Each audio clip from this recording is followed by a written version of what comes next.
Welcome students, welcome to ज्ञान wisdom. ये हमारा सेकेंड पार्ट रहेगा इंग्लिश के लिए। फर्स्ट पार्ट मैंने आपको दे दिया था 1-2 दिन पहले, शायद ना आपको मिल गया होगा वो। और ये सेकेंड पार्ट है इंग्लिश के ऊपर, जहाँ पे मैं आपको कुछ इंपॉर्टेंट क्वेश्चन दे रहा हूँ। आज हम बात करेंगे पोइट्री का, ठीक है। सो सबसे पहला पोइट्री आपके लिए फोटोग्राफ, जिसमें से आपको पहले तो आपको ये व्हाट डज कार्डबोर्ड डिनोट ना, ये आपके लिए देखना है। Then what has the camera captured, ये सब शॉर्ट क्वेश्चन है। हाँ, then poets mother laughed at the snapshot, यहाँ पे laugh what did this laugh indicate, है ना। ये सब इंपॉर्टेंट क्वेश्चन है। Broth rye with the levered is of loss, ये भी आपके लिए इंपॉर्टेंट रहेगा, इसको एक्सप्लेन करना है। एक्सप्लेन इट्स साइलेंस साइलेंसेस, इस लाइन का मीनिंग आपको याद रखना है, क्योंकि पोएम के सबसे लास्ट में इसको यूज़ किया गया है। What does the poetess mean by there terribly transient fit, ये भी क्वेश्चन आपके लिए इंपॉर्टेंट रहेगा, ठीक है। सो इतना जो है 4-5-6-7 क्वेश्चन जो आपको देखना है। इसके अलावा स्टांजा टाइप क्वेश्चन जरूर देखिएगा। नॉर्मली ये 4 मार्क का आता है, बट कभी कभी 8-8 मार्क का भी पूछा गया है, ठीक है। तो जैसे मान लो ये वाला स्टांजा दे दिया, 15, 17, 19 में आया हुआ है। रिसेंट ईयर देख लीजिएगा, पिछले साल जो आया हुआ होगा वो इस साल आने का चांस कम रहेगा, ठीक है। ये हमेशा ही रहता है, बट फिर भी मतलब सेफर जोन में हमें पढ़ के ही जाना चाहिए। बट आप उसको इग्नोर भी कर सकते हो। बहुत ज़्यादा कॉमन गिरेगा तो ज़्यादा से ज़्यादा पिछले साल के पेपर से 10 से 15 मार्क का कॉमन गिरता है। यहाँ पे कार्डबोर्ड का मतलब क्या है, ठीक है ना। हु वेयर द 3 गर्ल्स, कौन कौन थे। वेयर हैड दे गॉन, है ना, आउटिंग के लिए, पैडलिंग के लिए कहाँ गए थे। How did the girls go to beach, कैसे वो लोग तैयार होकर गया। उन सब में सबसे लंबा वाला कौन सा था, ठीक है ना। कज़िन के बारे में जो बात है वो सब हो गया, ये सारा चीज़ रहेगा। नेक्स्ट जो पैसेज है आपका पैसेज 2 से, ठीक है, ये वाला पैसेज आपको दे दिया जाएगा। ये 2014 में पूछा गया है कि what does the word all 3 refer to, यहाँ पे ऑल 3 कौन है। Why do you think they stood still, ना, फोटो में वो लोग स्टिल क्यों है। Who were they smiling at, वो जो अंकल थे उसके ऊपर में, है ना, वो जो अंकल थे, फोटो कौन ले रहा था। What picture do these words smile through their hair bring to your mind, है ना। तो ये जितने भी क्वेश्चन आपको दिख रहे हैं ये सारे आपके लिए इंपॉर्टेंट रहेंगे, इन सभी को आपको देख के रखना है। इसमें से क्या किया जाता है, कोई 4 या 5 आपसे पूछ लिया जाएगा आफ्टर द पैसेज, हाँ, मतलब एक वो दे देगा आपको इस तरह से, एक ये दे देगा, क्या बोलते हैं इसको हम लोग, पैसेज नहीं, स्टांजा, ये स्टांजा दे देगा और उस स्टांजा से आपसे पूछ लेगा कुछ क्वेश्चन, ठीक है। देन क्या है, voice of rain. Voice of rain से ये वाला क्वेश्चन नेवर एंडिंग साइकिल जो है बार बार पूछा गया, या फिर साइक्लिक मूवमेंट ऑफ रेन बार बार पूछा गया। हालांकि यहाँ पे एक बार लिखा हुआ बट आपको बार बार दिख जाएगा प्रीवियस पेपर में, ठीक है। हाँ, ज्ञान विजडम ऐप पे आपको PYQ भी मिल जाते हैं। HS फर्स्ट डे का सारा PYQ भी डाला गया, तो आप वो भी जाके देख सकते हो। Why does the rain describe itself as the poem of the earth, 16 में और 13 में पूछा गया है। रेक्ड और अनरेक्ड, ठीक है, ये वाला वर्ड जो है ये भी आपको दिया गया है। ये जब बात करता है तो बाद में एक ब्रैकेट के अंदर में करके दिया गया है। तो ये सारे क्वेश्चन आपके लिए इंपॉर्टेंट रहेंगे। यहाँ से स्टांजा टाइप से आप ये वाला स्टांजा देख सकते हो। एंड हु आर दो, ना, मेरे वाला टेस्ट में भी आया हुआ था, ओके। यहाँ पे ये सारे क्वेश्चंस रहेंगे, ठीक है। फोटो मार लीजिए आप लोग फटाफट, मैं थोड़ा जल्दी में हूँ तो थोड़ा जल्दी ख़त्म कर रहा हूँ, नहीं तो मैं एक्सप्लेन करके चलता, ओके। उसके बाद में फिर यहाँ से रहेगा ये वाला, ठीक है, अपवर्ड टू हेवन से लेकर ये पूरा जो है प्रोसेस हो गया, हाँ। तो इसके ऊपर क्वेश्चन रहेगा आपका अपवर्ड मूवमेंट ऑफ रेन क्या है। What happens in the sky, describe the things that receive blessings of rain, हाँ। तो ये सारा कुछ चीज़ जो आपको इस पैसेज से मिल जाएगा।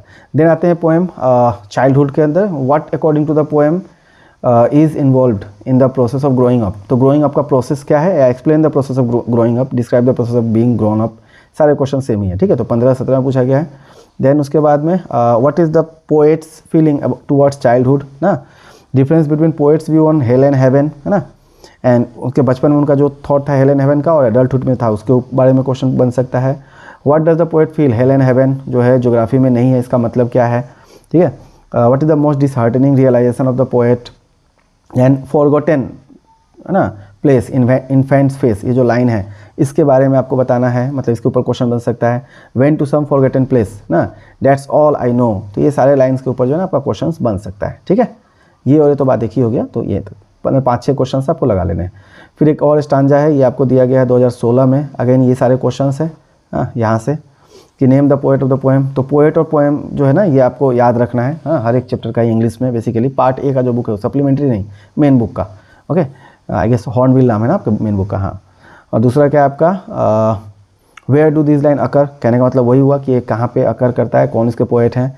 What does he think he had ceased to be a child, when does, हाँ, कब उसको लगता है कि वो बचपन ख़त्म हो गया उसका, ठीक है।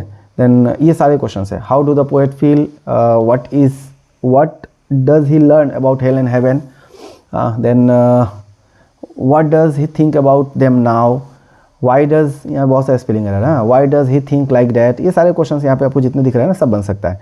ये वाला क्वेश्चन 2016 में पूछा हुआ है कि at what age does the poet felt that he has ceased to be a child, मतलब बचपना उसका खत्म हो गया ना, बचपन उसका खत्म हो चुका है, इस बात को कब फील करता है, ये 2016 में पूछा गया है। या फिर why is the age of 11 is so important, है ना, ये जो चैप्टर में 11 वाला एज क्यों इंपॉर्टेंट है, इसी का मीनिंग ये होगा क्योंकि तभी जो है पोएट जो है वो बात रियलाइज़ किया था। वेयर डज दिस लाइन अकर, ये सेम वही बात पूछेगा। अगेन एक स्टांजा दे दिया गया है ना, इससे 3 स्टांजा, आपको पैसेज 2 लिखा हुआ है ना मेरे को, हाँ 2 नंबर स्टांजा। ओके, सो यहाँ पे आपको ये सारे क्वेश्चंस रहेंगे।